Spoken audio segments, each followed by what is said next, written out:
Gostaria de convidar você a abrir sua Bíblia na carta de Paulo aos Coríntios, a primeira carta, no capítulo 4, e a gente vai estar lendo dos versos 6 até o verso 13.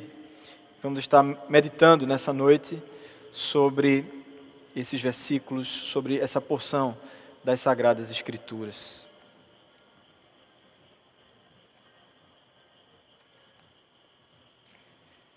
Diz assim a palavra de Deus: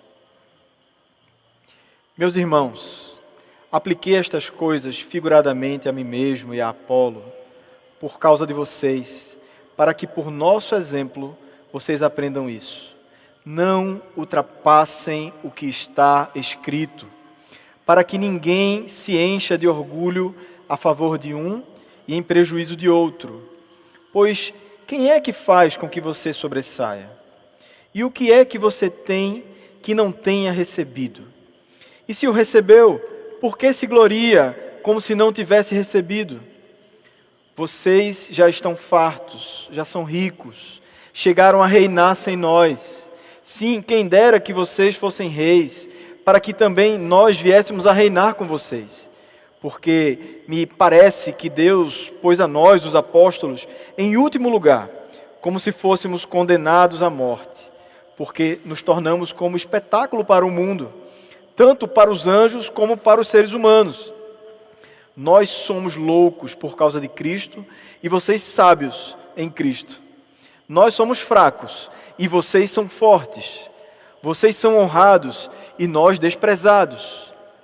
Até a presente hora sofremos fome, sede e nudez. Somos esbofeteados e não temos morada certa. E nos afadigamos trabalhando com as nossas próprias mãos. Quando somos insultados, bendizemos. Quando somos perseguidos, suportamos. Quando somos caluniados, procuramos conciliação. Até agora, temos chegado a ser considerados lixo do mundo, escória de todos. Vamos orar mais uma vez, diante da palavra do Senhor. Senhor Deus, pedimos que o Senhor nos ajude. Senhor Espírito Santo, conduz a nossa mente, conduz o nosso entendimento, conduz o nosso coração nessa hora, para que glorifiquemos o Teu nome, ouvindo a Tua voz. Assim te oramos, em nome de Jesus. Amém. Amém. Meus irmãos, nós vivemos em uma época onde a verdade bíblica ela tem sido mixada, ela tem sido misturada, uma grande mistura daquilo que a Bíblia ensina com aquilo que o pensamento humanista ensina, está invadindo a vida das igrejas. A sociedade, ela, por exemplo, tem sido moda uma busca por inclusão social. E as igrejas têm se confundido e se transformado muito mais em ONGs do que em igrejas. E aí toda a linguagem da ONG tem entrado na igreja. Toda a linguagem, por exemplo, do pensamento marxista, que é um pensamento antibíblico, tem entrado em muitas igrejas e essas igrejas têm misturado o conteúdo do Evangelho com esse conteúdo social. Outra questão bem própria dos nossos dias é o pensamento neopentecostal. É esse pensamento que pensa no sucesso humano, que pensa no ser humano como aquele que não pode sofrer, como aquele que precisa triunfar nesta vida. Esse pensamento deste século já entrou na igreja há muitas décadas e nós ainda hoje sofremos com ele. Veja, essas são misturas do pensamento social com o pensamento cristão. E essas misturas elas não são nada boas.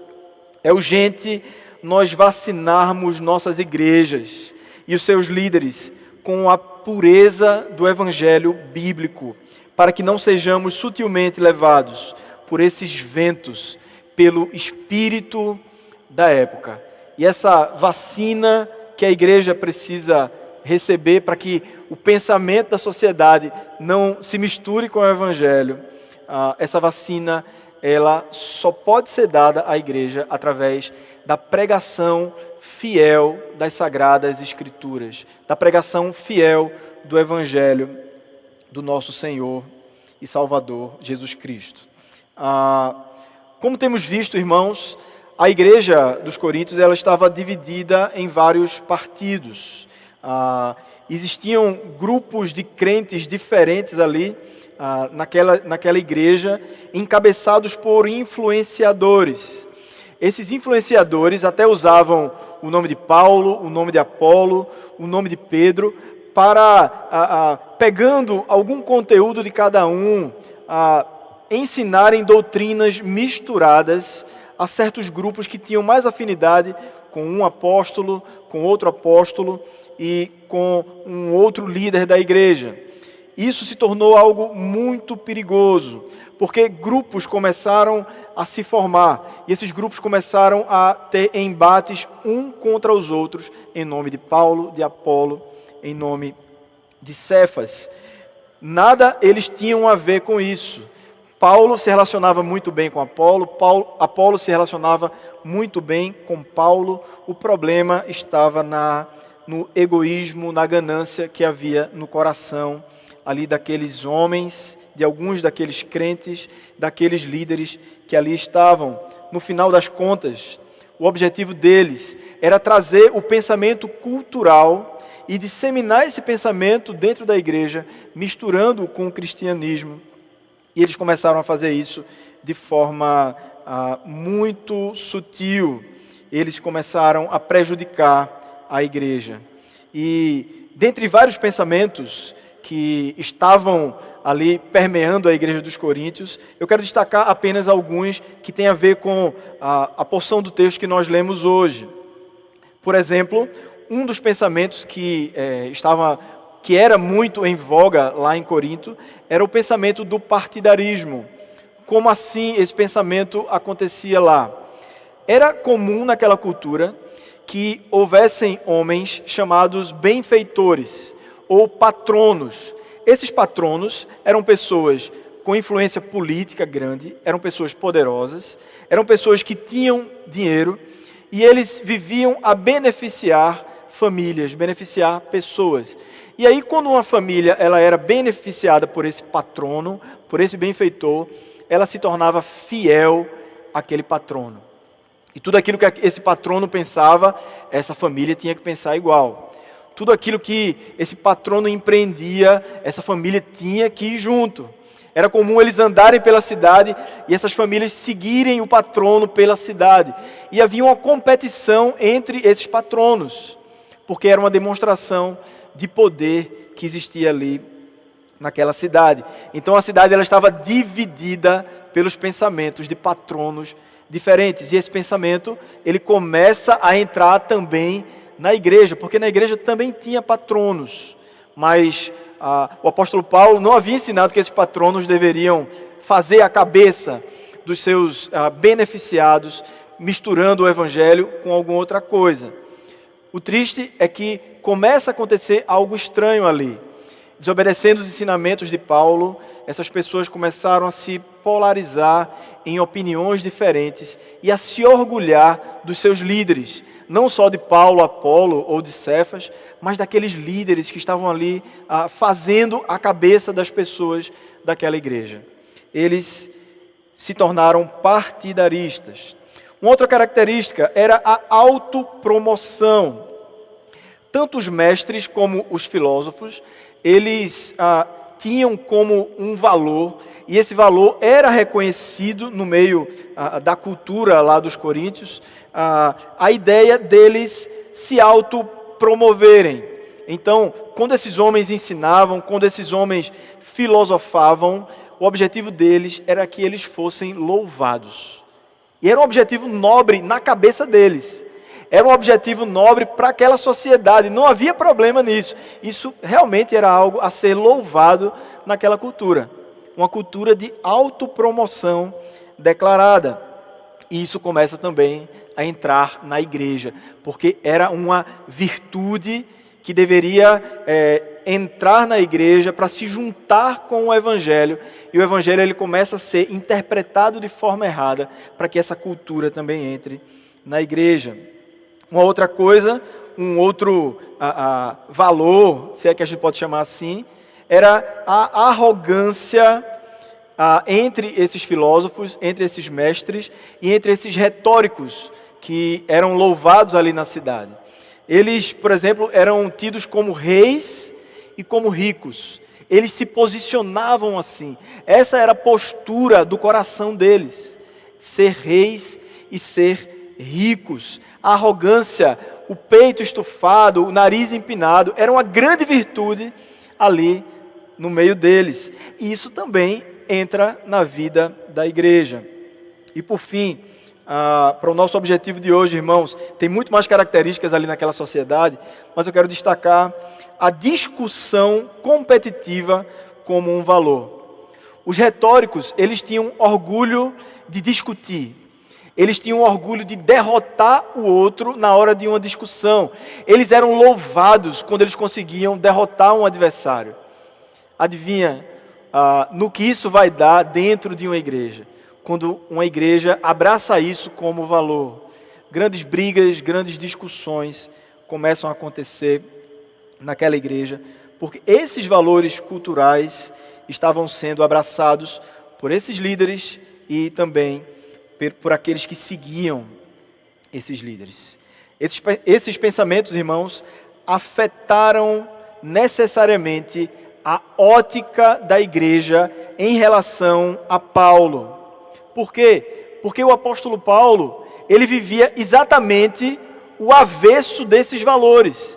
Ele vivia o contrário de tudo isso. Então, a igreja que estava recebendo esses falsos ensinos misturados com o evangelho, começaram a olhar para Paulo e dizer assim: Paulo é um fraco. Começaram a pensar, esse Paulo não é alguém de nome, não é alguém que a gente possa louvar, não é alguém que a sociedade onde a gente vive vá aplaudir, vá reconhecer. Não dá status ser ovelha de Paulo. Esse era o pensamento que começou a permear o coração ali daquela igreja. Então Paulo, ele escreve pela segunda vez esta carta, ou uma carta aos Coríntios, ensinando sobre como somente o evangelho da cruz de Cristo deve moldar a forma de pensar da igreja, tanto dos líderes como dos não líderes. Então, se eu for dar um tema para esse nosso estudo de hoje, o tema é: a imitação de Cristo é o verdadeiro sucesso da igreja. Vou repetir: a imitação de Cristo é o verdadeiro sucesso do cristão. Então, queridos, vamos ao texto. O apóstolo Paulo começa o versículo 6 usando a seguinte expressão: meus irmãos. E eu quero já comentar aqui como é incrível que o apóstolo Paulo trate aqueles irmãos, ou aquelas pessoas, aqueles homens e aquelas mulheres, inclusive aqueles líderes, como irmãos aqui.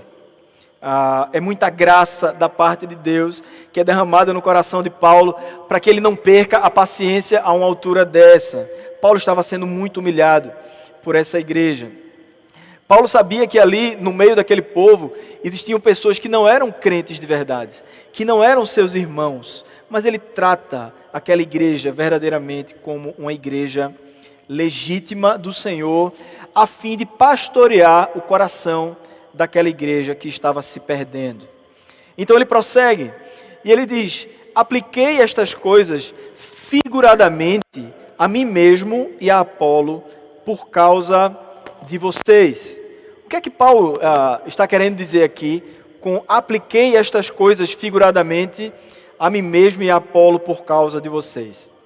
Paulo, alguns capítulos anteriores, ele usa algumas ilustrações sobre o ministério, usando a ele mesmo e a Apolo dentro dessas ilustrações, para mostrar como o trabalho dele e de Apolo era um trabalho harmônico e um trabalho fiel às Sagradas Escrituras. Então, ele usa a expressão plantar e regar, dizendo que ele havia plantado e Apolo havia regado. Ele usa lançar o fundamento como construtor e edificar sobre o fundamento como aquilo que Apolo fez, mostrando uma perfeita harmonia entre líderes. E não havia nenhum problema entre eles. Por mais que a igreja estivesse tomando partido dos dois, entre Paulo e Apolo não existia nenhum problema. Mas o foco do apóstolo Paulo aqui, na verdade, era contrastar Paulo e Apolo com os partidários, a fim de mostrar o que é um ministério sério, o que é um ministério bíblico e o que é um ministério que se desvia da palavra do Senhor. Ele está mostrando que, ao contrário desses líderes que ensinavam um evangelho misturado, Paulo e Apolo ensinavam um evangelho puro. Então, queridos, a nossa referência como igreja, aprendendo desde já uma lição com essa situação aqui, a nossa referência como liderança, ela não pode estar na última tendência social que rege o mundo, mas apenas na palavra eterna de Deus. Veja o que ele continua dizendo: para que por nosso exemplo vocês aprendam isto, não ultrapassem o que está escrito. Não ultrapassem o que está escrito. Essa é a grande lição que ele quer trazer, tanto para os membros da igreja como para aqueles líderes. Vocês erraram.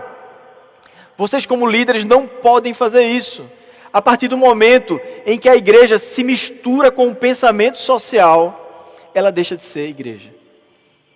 A partir do momento que o evangelho é diluído para agradar o pensamento da moda, por exemplo, nos nossos dias, no momento que a nossa igreja se torna uma ONG e que ela quer agradar os noticiários da cidade, cedo essa igreja deixa de ser igreja legítima.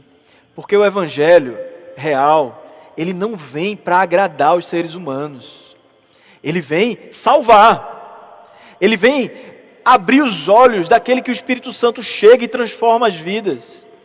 Mas ele não vem para fazer uma grande restauração social no mundo em que a gente vive. Essa restauração total acontecerá na vinda de Cristo. Não somos nós. Não é a igreja de Casa Caiada que de repente vai fazer um grande projeto aqui ao redor de Olinda e vai resolver o problema aqui de Olinda. Não somos nós, irmãos. Não somos nós. Mas é o Senhor Jesus na sua volta. Nós não somos redentores do mundo. O Senhor Jesus, sim, é redentor. Então, não ultrapassem o que está escrito. O exemplo de Paulo e de Apolo é de postura fiel, exclusivamente aos ensinos bíblicos. Isso parece algo assim, fora de moda, não é? A gente só ir até onde a Bíblia diz. Isso parece algo chato. Isso parece ser algo que vai limitar a igreja. Nossa igreja não vai poder expandir, como algumas outras igrejas que estão explodindo por aí. Mas esse pensamento pragmático de querer, por todos os meios, que uma igreja cresça e lote, cedo será mostrado os problemas que virão de um pensamento que dilui, que é infiel às Sagradas Escrituras. Não ultrapassem o que está escrito. Mesmo que isso fosse julgado, de fato, como ultrapassado, fraco, tolo, agressivo e etc. Os apóstolos estavam dispostos a sofrer por não irem além das Escrituras Sagradas. E eles de fato estavam sofrendo ali, porque a igreja queria que eles fossem além das Escrituras. Mas eles bateram o pé e disseram: nós não vamos além das Escrituras. Quer vocês se agradem ou quer vocês se desagradem, nós não iremos além das Escrituras. A pergunta que fica para nós é: e nós, líderes da Igreja do Senhor Jesus? Será que nós não estamos sendo seduzidos pela nossa cultura? Será que nós não estamos sendo seduzidos pelos pensamentos que nós nem percebemos? Esses são os piores. São os pensamentos, são os sofismas que nós nem percebemos, que estão levando o nosso coração e nós estamos nos desviando das Sagradas Escrituras, do Evangelho puro, daquilo que a Bíblia diz para você não ultrapassar. Isso fica para a gente pensar, para a gente orar, para a gente estudar mais nas Escrituras, para que a gente não ultrapasse aquilo que está escrito. Quando o Evangelho de Cristo, irmãos, não é mais o centro, os homens se tornam o centro narcisista deles. E isso só causa prejuízo. E eu me refiro aqui à continuidade da leitura do nosso texto. Veja o que o apóstolo Paulo nos diz. Para que ninguém se encha de orgulho a favor de um e em prejuízo de outro. O apóstolo Paulo está dizendo que quando nós ultrapassamos as Sagradas Escrituras, quando nós criamos expectativas para que o líder A, B ou C faça aquilo que eu quero que ele faça, corresponda àquilo que é uma expectativa minha, isso traz muito prejuízo. Porque aquele líder, que é o meu líder preferido, aquele pastor, aquele pregador, que diz aquilo que eu gosto de ouvir, ele é um espelho do meu ego. Não que ele queira ser isso. Às vezes ele nem está sabendo disso. Mas você idolatra aquele líder. Porque você vê naquele líder uma projeção de você mesmo. Esse é o pensamento narcisista. É quando a vida que gira ao redor de nós é uma vida que tem que combinar com tudo aquilo que eu quero. Porque Narciso, como diz a canção, acha feio aquilo que não é espelho. Aquilo que não for a sua própria imagem é feio para Narciso. Então, o líder que não concorda comigo é feio. Um líder que não fala o que eu quero, que não traz, por exemplo, a última moda da sociedade para dentro da igreja, ele não está me representando. Veja que grande armadilha do coração que pode permear o pensamento dos membros da igreja. A consequência disso é o favor de um e o prejuízo do outro. Porque no momento em que eu elejo, por razões egoístas, um líder, significa que eu coloco de lado um outro líder. Eu não entendo que é Cristo que está conduzindo todos esses pastores, por exemplo, da nossa igreja. Mas eu entendo que só um deve merecer favor e o outro será prejudicado. E a gente faz isso sem perceber. A gente começa a fazer isso sem nem se dar conta que está fazendo isso. Era isso que estava acontecendo lá na igreja dos Coríntios. Dessa maneira, nós terminamos massacrando os nossos líderes por causa do nosso egoísmo. E massacrar os nossos líderes é ir contra o ensinamento das Escrituras, que ensinam que a gente deve tratar com honra aqueles que Deus coloca para ministrar as nossas vidas. A razão da gente não dever idolatrar os nossos líderes, e nem desses líderes terminarem se idolatrando, que é o que estava acontecendo na igreja de Coríntios, está aqui a partir do versículo 7. Veja lá o versículo 7. Pois quem é que faz com que você sobressaia? Digamos que um líder, ele tem um dom em uma determinada área que é muito perceptível. Que você olha para aquele líder e diz, esse cara é bom nisso. Ou então um membro da igreja que é muito bom em alguma coisa, tem um talento enorme, e você percebe ali aquele talento.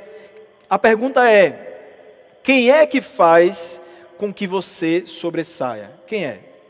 E o que é que você tem que não tenha recebido? Alguma coisa pertence a esse líder sem que ele tenha recebido?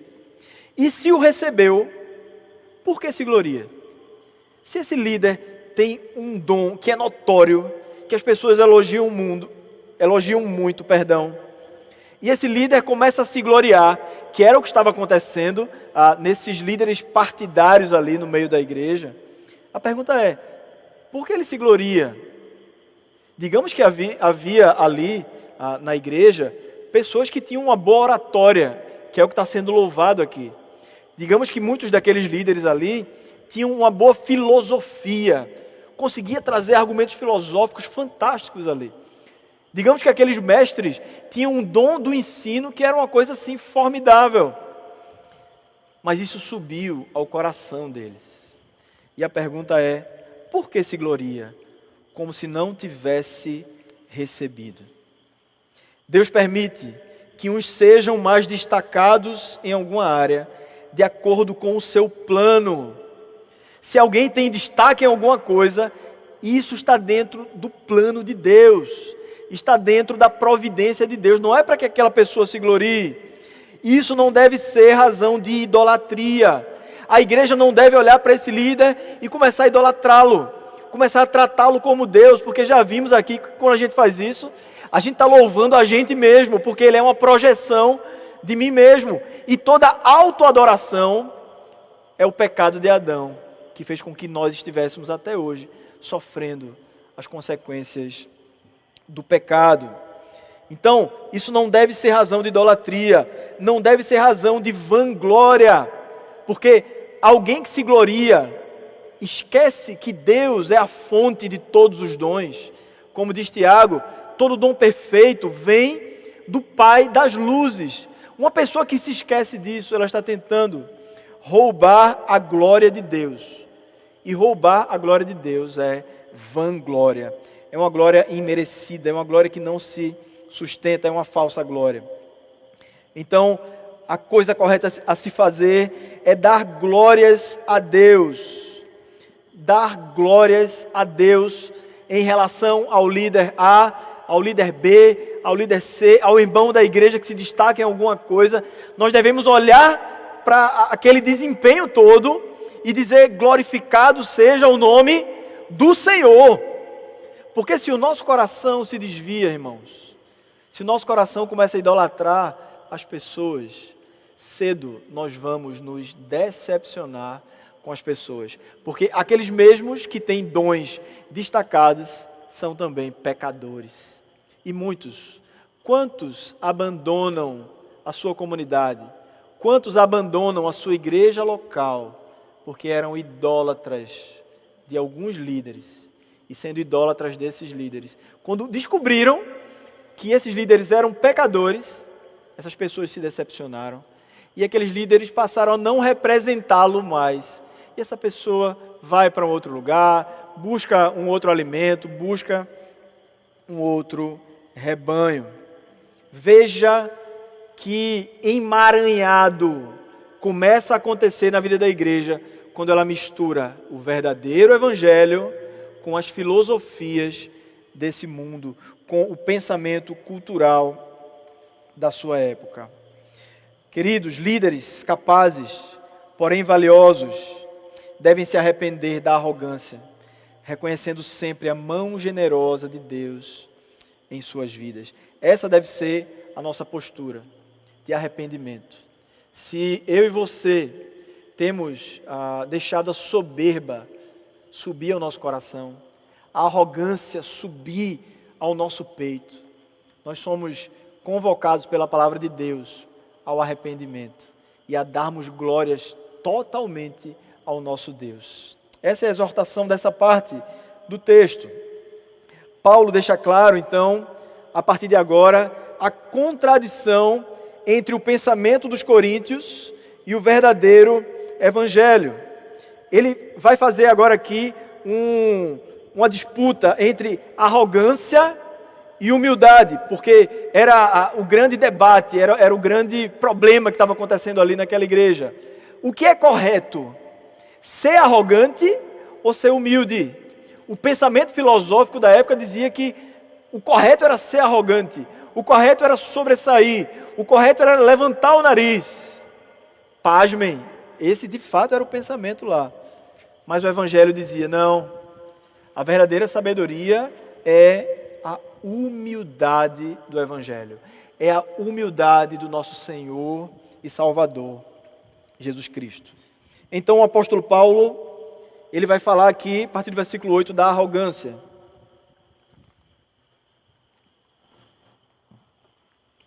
Ele diz: vocês já estão fartos, já são ricos, chegaram a reinar sem nós. Sim, quem dera que vocês fossem reis, para que também nós viéssemos a reinar com vocês.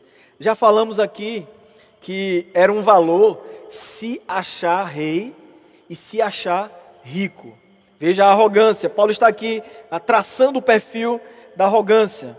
Esse pensamento entrou no coração da igreja dos Coríntios, que admirava esses falsos mestres e esses filósofos, e eles começam a rejeitar os apóstolos, começam a rejeitar os missionários que chegavam ali naquela igreja. Todos esses começaram a ser pessoas fracas. Essa pessoa é fraquinha demais para a nossa igreja, porque o perfil para a nossa igreja é alguém topado, é alguém que dialoga com a última tendência social. Então, missionários, apóstolos, essas pessoas não são nada. O mesmo acontece, irmãos, em nossos dias, quando se rejeita o verdadeiro evangelho e se abraçam as igrejas e filosofias da moda. No momento em que a gente rejeita a simplicidade que há no evangelho, nós estamos rejeitando a Cristo Jesus. E eu quero fazer aqui uma pergunta. Quem foi que colocou na nossa cabeça, quem foi que colocou em nosso coração que a igreja tem que ser algo extremamente complexo, extremamente cheio de arranjos, cheio de coisa difícil, se não era assim desde o começo? Se a simplicidade do Evangelho é a marca principal da igreja do nosso Senhor Jesus Cristo. Cuidado porque em nossa cidade mesmo, nós temos igrejas da moda. Nós temos aí um evangelho emergente que oferece um mix, não é? Esse mix de pensamentos que se soma e que se sobrepõe ao pensamento puro. E no momento que o evangelho puro se mistura com outra coisa, ele não é mais o verdadeiro evangelho. E nós temos que julgar essas coisas. Algumas coisas, irmãos, Deus nos ordenou que nós julgássemos, porque o homem espiritual, o homem que tem o Espírito Santo, ele julga todas as coisas. E isto não é pecado. E está aí uma coisa que nós precisamos de fato julgar. São as falsas doutrinas que permeiam o ambiente da nossa cidade. Então, a arrogância está aqui posta por Paulo. Agora ele vai falar da humildade. Versículo 9.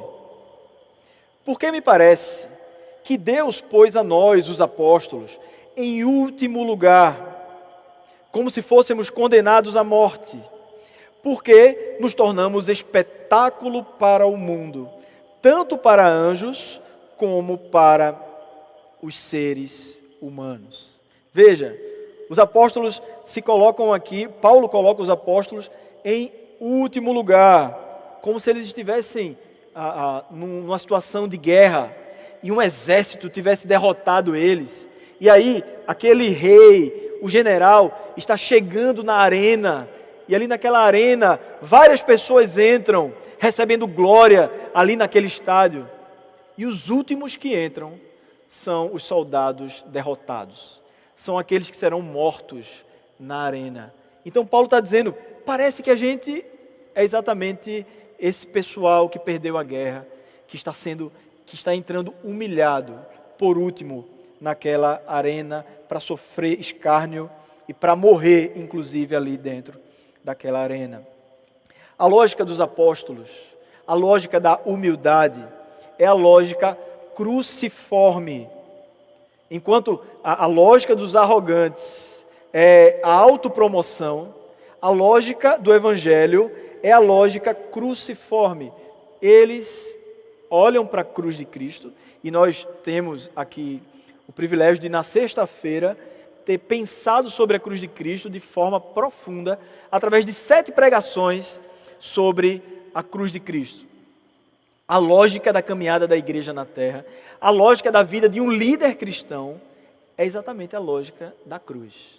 E por isso, a humildade, ela é marca na vida do apóstolo Paulo, é marca na vida dos outros apóstolos. E Paulo coloca isso como a verdadeira sabedoria, em contraste com a falsa sabedoria. Essa vida cruciforme, ela é totalmente diferente da cultura vigente. Ela é, na verdade, uma vergonha para a cultura daquela cidade. Então, eles entendiam a sabedoria do Evangelho e se amoldavam a Cristo. Os apóstolos entendiam a sabedoria do Evangelho e se amoldavam a Cristo de forma prática e viva. Veja o que ele diz no versículo 10.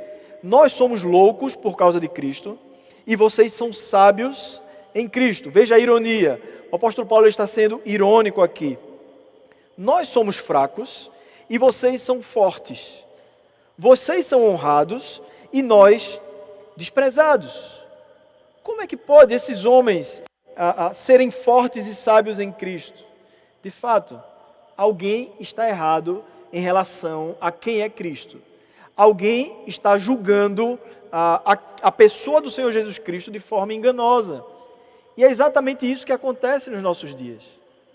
O pensamento cristão da nossa época, muitos pintam um Jesus baseado no seu próprio gosto, baseado no seu próprio pensamento e muito pouco baseado nas escrituras sagradas. Esses homens se achavam sábios, fortes e honrados em Cristo, mas de fato eles não eram. Os verdadeiros sábios, fortes e honrados eram aqueles que adotavam um estilo de vida semelhante ao estilo de vida do Senhor Jesus. Não eram os apóstolos que estavam errados sobre Cristo nessa história. A postura do verdadeiro líder cristão baseia-se na cruz e é aprovada por Deus como verdadeira sabedoria, força e honra. Queridos, os falsos líderes, eles nunca querem tomar a cruz e seguir Jesus. Eles querem as benesses que só serão dadas aos sofredores e aos que choram. Perceba essa característica dos falsos líderes. Eles não querem tomar a cruz e seguir. Se você conhece alguém, se alguém está influenciando a sua vida, se alguém está influenciando a vida da igreja, apontando um caminho aceitável à sociedade, desconfie. Porque quando eu busco ser aceitável à sociedade, é porque eu não quero sofrer. Eu não quero que a sociedade venha contra mim e me coloque numa situação de sofrimento, numa situação difícil. Mas o verdadeiro líder, um verdadeiro servo de Cristo, ele está disposto a desagradar todo mundo em nome do verdadeiro Evangelho, em nome de uma vida que imita Cristo Jesus. Essa é uma forma muito boa de nós conhecermos quem é um verdadeiro líder e quem é um falso profeta que se aproxima da igreja. Paulo, então, decepciona ainda mais os vaidosos coríntios quando diz, versículo 11: até a presente hora sofremos fome, sede, nudez, somos esbofeteados, não temos morada certa, nos afadigamos trabalhando com as nossas próprias mãos. Quando somos insultados, bendizemos. Quando somos perseguidos, suportamos. Quando somos caluniados, procuramos conciliação. Os coríntios rejeitavam cada aspecto descrito nestes versículos que nós lemos agora. Eles rejeitavam uma vida de humilhação. Eles rejeitavam tudo que fosse feito de forma humilde. Consequentemente, eles rejeitavam os apóstolos. Eles rejeitavam todo aquele que viesse oferecer o verdadeiro evangelho. Isso acontece, irmãos, na nossa vida, quando a gente tem coragem de professar a fé pura na igreja e no mundo. Virá a decepção por parte de muitos. Paulo decepcionou muita gente ali, quando ele expõe o seu estilo de vida em nome do Senhor Jesus Cristo. Quando eu e você expusermos o nosso estilo de vida, que imita Jesus, muitas vezes no meio da nossa família, muitas vezes no lugar onde você estuda, muitas vezes lá no seu trabalho, ou até dentro da vida da igreja, quando nós começarmos a servir como Cristo serve, nós vamos decepcionar muita gente. Paulo aqui era uma grande decepção para muitos ali na igreja dos Coríntios, porque ele escolheu seguir Jesus, escolheu o caminho da humildade.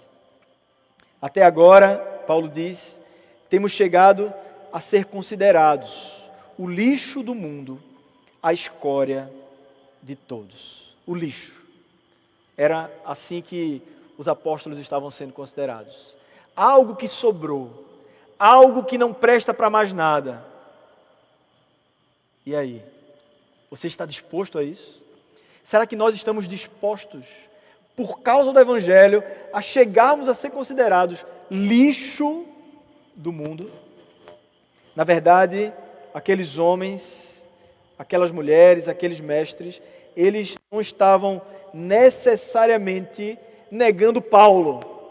Eles não estavam necessariamente negando os apóstolos, desprezando-os. Eles estavam negando a Jesus Cristo. Veja o que diz Isaías 53. Ele era desprezado e o mais rejeitado entre os homens, homem de dores, que sabe o que é padecer. E como um de quem os homens escondem o rosto, ele era desprezado e dele não fizemos caso. Dele não fizemos caso. Meus irmãos, nós deveríamos nos alegrar se isso acontecesse conosco. O ensinamento bíblico aponta para isso. Não é fácil, mas o ensinamento bíblico é quando nós formos perseguidos, como o Senhor Jesus ensina no início do Sermão do Monte, lá em Mateus 5. Alegrem-se, porque vocês estão se assemelhando aos profetas que vieram antes de vocês. E nós podemos dizer, alegrem-se, porque nós estamos nos assemelhando a Jesus Cristo. No momento em que a gente escolhe viver um estilo de vida e não estamos preocupados em agradar a cultura da nossa época, em agradar a sociedade, mas estamos totalmente centrados em Jesus e fomos perseguidos por isso, fomos taxados de pessoas ultrapassadas, por exemplo. Uma igreja que se tornou, e aí vem os rótulos, seja qual for o rótulo que puder vir sobre uma igreja. No momento que isso acontecer, nós devemos nos alegrar, porque significa que nós estamos sendo identificados com o Cordeiro que sofreu, com o Cordeiro de Isaías, com o Cordeiro de João Batista, com o Cordeiro dos Evangelhos. Queridos irmãos, diante de tudo isso que expusemos aqui, a partir desses versículos, dessa carta aos Coríntios, eu gostaria de pensar com você em pelo menos 4 coisas. A primeira coisa é a seguinte, é uma pergunta.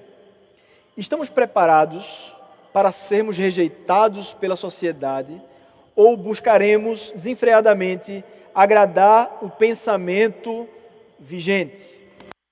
Será que a gente está preparado? Será que você está preparado para ser rejeitado? Ou será que é algo que você vai adiando? Por exemplo, quer ver um exemplo bem prático? Muitos de nós têm vergonha de evangelizar. Por que nós temos vergonha de evangelizar? Você já parou para pensar nisso? Sabe por que eu e você muitas vezes temos vergonha de evangelizar? Porque a gente está preocupado com o pensamento da sociedade.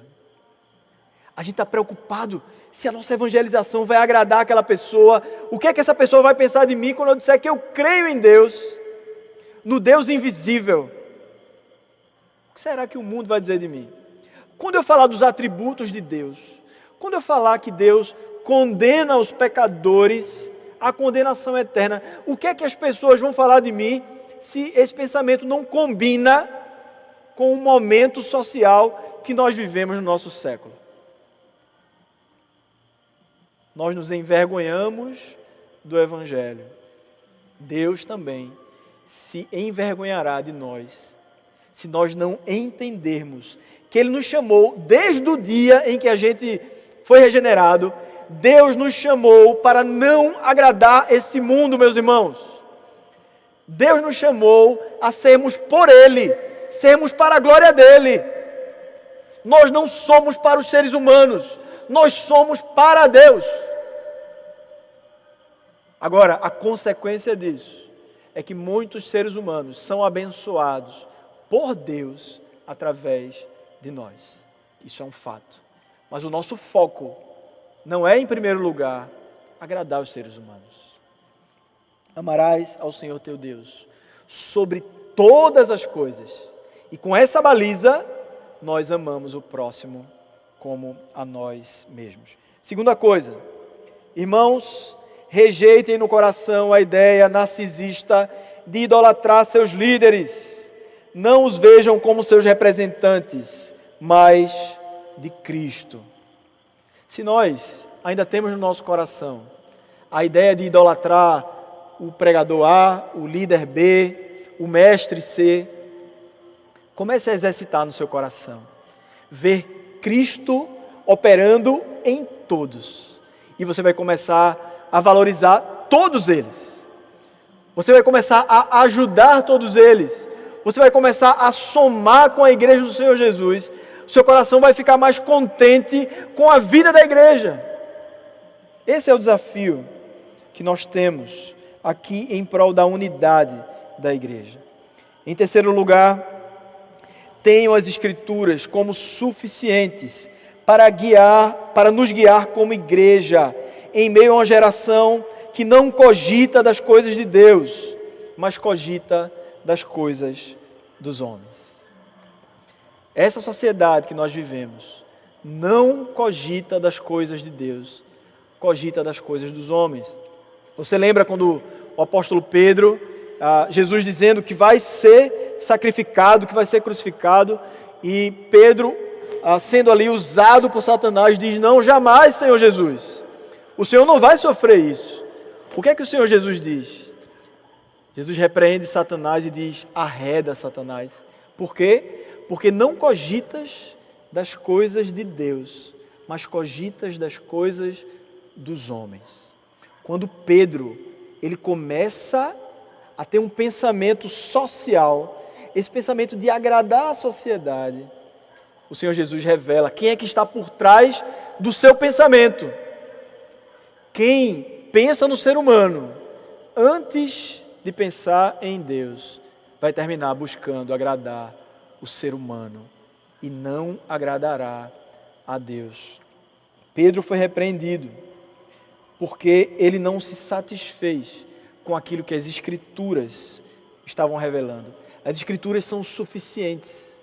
Se a Escritura vier a desagradar pessoas que estão ao meu redor, nós precisamos ficar com as Escrituras. E as pessoas ao nosso redor precisarão ficar desagradadas com as Escrituras. Quem sabe, no devido tempo, o Espírito Santo vai alcançar aquele coração, através dessas palavras bíblicas que desagradam essa pessoa até o momento. Mas o Espírito Santo é aquele que faz milagre no coração humano. Ele, através de uma ferida que ele faz no coração do ser humano, ele faz com que esse coração seja regenerado através da verdade, e não através de um evangelho misturado para agradar. Nós não devemos evangelizar pessoas buscando agradá-las. Nós devemos trazer o evangelho puro e simples como ele é. E se ele ferir, provavelmente ele vai salvar aquela pessoa que ele feriu. As Escrituras ensinam isso. Em último lugar, queridos, sejam humildes, seguindo o modelo da cruz, perseverando até o fim na imitação do nosso Senhor. Eu sei que na caminhada, como igreja, dá vontade em muitos momentos de estufar o peito, dá vontade de começar a ser um líder autoritário. Em algum momento, dá vontade de pegar uma glória que não é nossa e assumirmos uma glória para nós que não nos pertence e jamais poderia nos pertencer. Nós somos chamados como líderes. Temos pastores, temos presbíteros, temos diáconos, temos líderes de ministérios. Nós somos chamados a seguir o modelo da cruz de Cristo.